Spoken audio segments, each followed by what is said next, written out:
कहते हैं जिस समाज में सज्जन बिना भय के रहते हैं और अपराधी दहशत में जीते हैं, वहां शांति की को कोई खतरा नहीं रहता।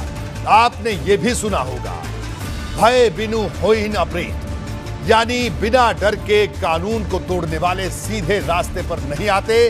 कानून व्यवस्था का इकबाल स्थापित करने के लिए जरूरी है कि पुलिस प्रशासन हर मिनट चुस्त दुरुस्त रहे। अपराधी चाहे जितने भी रसूखदार हो, लेकिन उन पर नकेल कसी जाए। अब जब फरमान खुद मुख्यमंत्री योगी आदित्यनाथ की तरफ से हो, तो फिर कानून तोड़ने वालों की हिम्मत टूटना लाजमी है। इसी वजह से अपराधी खुद सरेंडर करने फिर से थाने पहुंचने लगे हैं। तो कहीं अपराधियों को एनकाउंटर के बाद दबोचा जा रहा है। यूपी में क्राइम करने वालों को अब टाइम नहीं मिलेगा, सीधे होगा एक्शन। इसके लिए आखिरी अल्टीमेटम आ चुका है। राज्य के हर थानेदार को सीधे मुख्यमंत्री योगी की तरफ से फरमान दिया गया है कि उनके इलाके के कुख्यात 10 अपराधियों की फौरन पहचान हो और कस दी जाए उसकी कमान। कानून को तोड़ने वालों पर एक्शन में जरा भी देरी नहीं होनी चाहिए।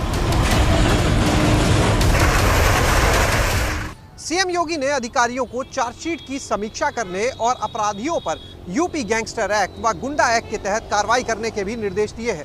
मुख्यमंत्री ने साफ कहा कि अपराध पर नियंत्रण के लिए तकनीक के इस्तेमाल को बढ़ावा दिया जाए, जिससे और तेजी के साथ अपराधियों पर सख्त कार्रवाई की जा सके।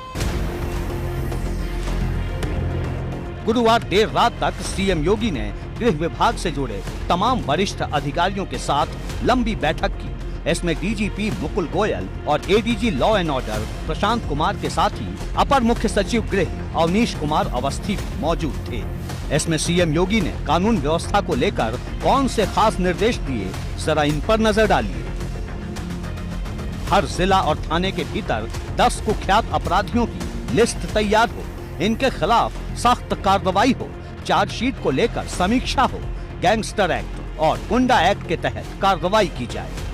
इससे अंदाजा लगाया जा सकता है कि अपराधियों पर पूरी तरह से नकेल कसने के लिए सरकार के इरादे क्या हैं। सीएम योगी ने पुलिस व्यवस्था को और मजबूत करने के लिए 100 दिन के भीतर 10,000 पुलिसकर्मियों की भर्ती का आदेश दिया है। महिलाओं की सुरक्षा पर सीएम ने खास जोर दिया। उन्होंने तमाम अफसरों को निर्देश दिया कि हर ग्राम पंचायत और वार्ड स्तर पर तैनात महिला बीट की पुलिस अधिकारी लोगों के संपर्क में रहे। आपने पिछले 5 साल भी माननीय मुख्यमंत्री पूज्य योगी आदित्यनाथ जी की कार्यशैली देखी है। अगले 100 दिन का भी लक्ष्य दिया गया। अधिकारियों के साथ हम लोग बैठक कर रहे हैं, आपको परिणाम दिखाई देंगे। योगी जी सरकार से पहले इस देश की कानून व्यवस्था चौपट थी। इस प्रदेश की कानून व्यवस्था चौपट थी। प्रदेश में जंगल राज था। जब जंगल राज था तो उसको कैसा सुधारा है, बिल्कुल आमूलचूल परिवर्तन किया और कानून व्यवस्था के नाम पर ही प्रदेश की जनता ने अति उत्साह में आकर हमको दोबारा बैठाया इस उत्तर प्रदेश की सत्ता में। अब उसके अपने उस संकल्पों को कि कानून व्यवस्था और चाक चौबंद हो, योगी जी कृत संकल्पित है।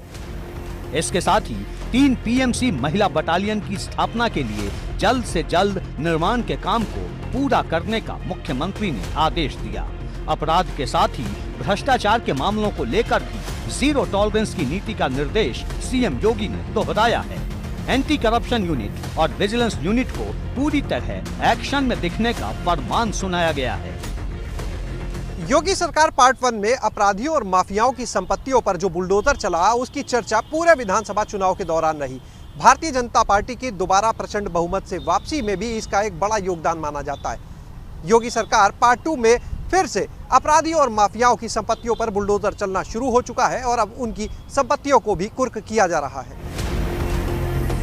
इशारा साफ है कि सोनभद्र के डीएम और गाजियाबाद के एसएसपी पर सख्त एक्शन से तो सिर्फ शुरुआत हुई है। अभी कार्रवाई के बुलडोजर के दायरे में क्राइम कंट्रोल में नाकाम और भ्रष्टाचार के आरोपों के घेरे में आए कई अफसर नप सकते हैं। एबीपी गंगा के लिए लखनऊ से शैलेश अरोड़ा की रिपोर्ट।